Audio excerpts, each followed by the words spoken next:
I always love the story that in sort of the famous house that Facebook started in Palo Alto, that like Facebook was not the only company they were working on, right? There was also that peer-to-peer file sharing thing, right? Sure. But I mean, Facebook had sort of launched at Harvard at least in I think February of '04, right? And so they're working in that house, that subsequent summer. And just, I find it very interesting that sort of, call it 6 months later, it was kind of not obvious that like Facebook was the thing to be working on, right? As you're kind of pursuing multiple ideas in parallel.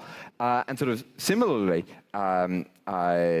with Stripe, even once we built this little prototype that we thought held some promise or whatever, it wasn't like obviously a great idea or anything, right? And so what we actually went and did was we came out to the Bay Area that subsequent summer.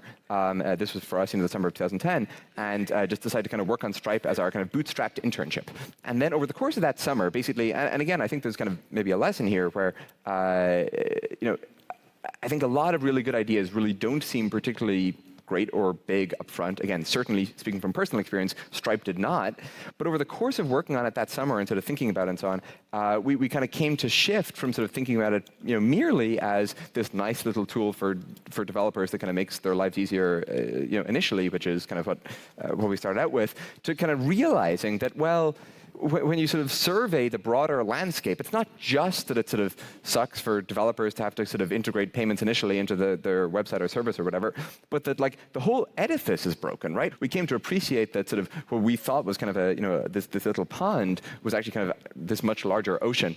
And so basically that summer we kind of made two decisions to drop out of school, or as our mom continues to prefer we call it, to take a leave of absence, and then secondly we had to go raise some initial money from Sam Altman and Peter Thiel and Sequoia and a couple of others.